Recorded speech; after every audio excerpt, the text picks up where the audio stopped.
আসসালামু আলাইকুম, আমি আক্তার হোসেন। বাংলাদেশে একটি বেদাত চালু আছে যে ইফতারির নির্ধারিত সূর্য ডোবার নির্ধারিত সময়ের 3 মিনিট পরে আমরা ইফতারি করে থাকি, যা সরাসরি রাসূলের সুন্নাতের খেলাফ। রাসূল সাল্লাল্লাহু আলাইহি ওয়াসাল্লাম বলছেন, ততদিন তোমরা কল্যাণের মধ্যে থাকবে যতদিন তোমরা তাড়াতাড়ি ইফতার করবে। আরেক হাদিসে বলছেন, ইহুদি খ্রিস্টানরা দেরিতে ইফতারি করে, তোমরা তাড়াতাড়িতে ইফতারি করো। সূর্য ডুবা মাত্রই ইফতারি করো। ইফতারিতে যারা দেরি করবে তারা রাসূলের সুন্নাতকে অপমান করবে, তারা রাসূলের এই কথাকে অপমান করবে, তারা ইহুদি খ্রিস্টানদের সাথে সাদৃশ্য রাখবে। সূর্য ডুবার সাথে সাথে ইফতারি করতে হবে। সতর্কতার খাতিরে 1 মিনিট, 2 মিনিট, 3 মিনিট দেরি করব, এগুলো ফালতু কথা, অকেজো কথা, অচল কথা, বাতিল কথা, অগ্রহণযোগ্য, ন্যাক্কারজনক, ঘৃণিত কথা। সূর্য ডুবার সাথে সাথেই, সময় হওয়ার সাথে সাথেই ইফতার করতে হবে, রাসূল সাল্লাল্লাহু আলাইহি ওয়াসাল্লামের নির্দেশ এবং সুন্নাত। এখানে কথা বলবো আজকে ইফতারের বিষয় নিয়ে। তো ইফতারের সময় আমি যে বিষয়টা বলতে চাই যে তাড়াতাড়ি ইফতারের ব্যাপারে যে হাদিসগুলো রয়েছে, সেইখানে আমি একটি হাদিসটি এখন সামনে নিয়ে আসছি, আপনারা দেখতেই পারতেছেন। বুখারী শরীফের 30 নম্বর অধ্যায়ের 1955 নম্বর হাদিস। এটা এখানে সুস্পষ্টভাবে, সুন্দরভাবে, ডিটেলসে সবকিছু বলা আছে, যেটা আপনারা দেখতেই পারতেছেন স্ক্রিনে। তো আমি আসলে মুখের জড়তার কারণে অনেক সময় আমি বলতে পারতেছি না। তো আপনারা পড়ে নিবেন, আমি বিস্তারিত পড়তেছি না। তো আমি এখানে যেটুকু না বললেই নয়, যে এখানে বারবার একটি কথা আসছে, যে বলা হইতেছে যে আপনারা আল্লাহ রাসূল সাল্লাল্লাহু আলাইহি সাল্লাম বলছেন যে, "তুমি নেমে আসো, আমাদের জন্য ইফতারের ব্যবস্থা করো। অতএব ছাতু গুলে আনো।" ঠিক আছে? তো এই বিষয়টা কিন্তু বারবার আসছে এই হাদিসে। তো পরবর্তী যে হাদিসটা আমি আনলাম আপনাদের সামনে, এটাও 30 নম্বর অধ্যায়ের 1941 নম্বর হাদিস। ইবনু আবু আওফা রাদিয়াল্লাহু তাআলা আনহু হতে বর্ণিত। তিনি বলেন, কোনো এক সফরে আমরা নবী করিম সাল্লাল্লাহু আলাইহি ওয়াসাল্লামের সাথে ছিলাম। নবী সাল্লাল্লাহু আলাইহি ওয়াসাল্লামের ব্যক্তিগত ব্যক্তিকে বললেন, এক ব্যক্তিকে, সরি, আল্লাহ রাসূল সাল্লাল্লাহু আলাইহি ওয়াসাল্লাম এক ব্যক্তিকে বললেন, সাহরি হতে নেমে আমার জন্য ছাতু গুলিয়ে আনো।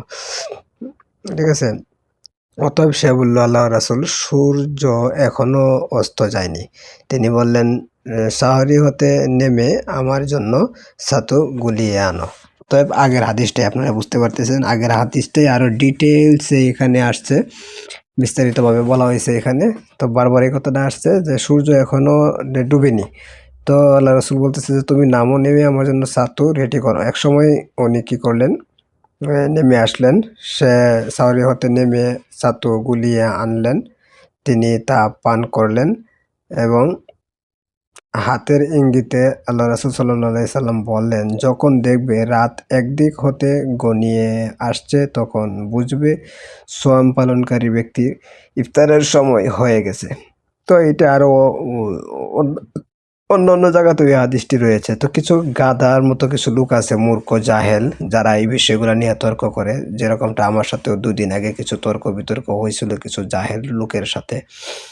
তো এই কারণে আমার আসলে ভিডিওটা মূলত করা। তো এখানে ডিটেলসে সব দেওয়া আছে, আপনারা দেখে নিতে পারেন। হাদিস নাম্বার দেওয়া আছে, সব কিছু ডিটেলসে দেওয়া আছে। যারা মূর্খ, অজ্ঞ, যারা ব্যক্তি পূজারী, তারা আসলে বুঝতে পারবে না। তো এখানে আরেকটা হাদিস রয়েছে, 1997 নম্বর হাদিস।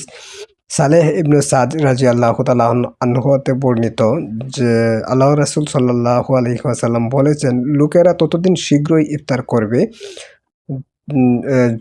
যতদিন শীঘ্রই ইফতার করবে ততদিনই তারা কল্যাণের উপরে থাকবে। এটা মুসলিমে আছে, আহমদে আছে, আধুনিক প্রকাশনী, ইসলামিক ফাউন্ডেশন ইত্যাদি ইত্যাদিতে এই হাদিসটি রয়েছে। তো এটার একটা সুন্দর ব্যাখ্যাও আছে নিচে। যারা হাদিস বিশারদ আছেন তারা এই হাদিসের সুন্দর একটি ব্যাখ্যা করেছেন যে, হাদিসে জলদি ইফতার করার জন্য খুব তাগিদ।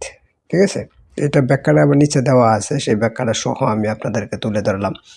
আপনারা এখানে দেখতে পারবেন স্পষ্ট ক্লিয়ারভাবে। তো এখানে যে ব্যাখ্যাটি দেওয়া আছে সেটা হচ্ছে, ইফতার করার জন্য খুব তাগিদ দেওয়া হয়েছে। এর অর্থ হচ্ছে যে সূর্য ডোবার সঙ্গে সঙ্গে ইফতার করতে হবে। ইফতার করার সময় সূর্যাস্ত দেখতে না পাওয়া গেলে সূর্যাস্তের সময়সূচি বাংলাদেশ আবহাওয়া অধিদপ্তর থেকে সংগ্রহ করা যায়। রেডিও ও টেলিভিশনে সূর্যাস্তের সময় ঘোষণা করা হয়। খবরের কাগজেও সূর্যাস্তের সময় লেখা হয়। আমাদের দেশের ইফতারের সময়সূচি ও টাইম টেবিল যা থাকে সেটার সাথে 1 মিনিট বা 2 মিনিট, 5 মিনিট অতএব যোগ করে ইফতার করার যে বিষয়টি বলা হইতেছে আরকি, যেটা হানাফি মাযহাবে করে সাধারণত সারা পুরো বাংলাদেশে যারা কাজটি করে থাকেন 1 মিনিট, 2 মিনিট, 5 মিনিট যোগ করে তারপরে তারা ইফতার করেন বা আজানের সঙ্গে যারা ইফতারি করেন, এটি সম্পূর্ণ ভুল এবং এই কাজটি যারা করেন তারা এই হাদিসের বিরুদ্ধে অবস্থান করছেন। তো যাই হোক, আরবি হাদিসটুকু যেটা আরবি বাদ পড়েছিল সেটাও আমি সামনে দিয়ে দিলাম উপরে, আপনারা দেখতে পারেন।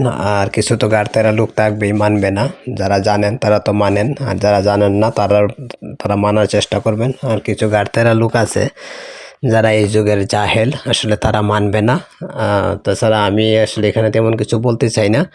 তো কমেন্ট বক্সে আপনারা এটা বলে যাবেন যে কী কারণে আপনি মানলেন না বা কী কারণে জানার পরেও মানলেন না, এটার পরিপ্রেক্ষিতে আপনার কাছে কি দলিল রয়েছে বা মতামত আছে সেটা অবশ্যই কমেন্ট বক্সে দিয়ে যাবেন, অযথাই চাপাচাপি করেন না, ঠিক আছে।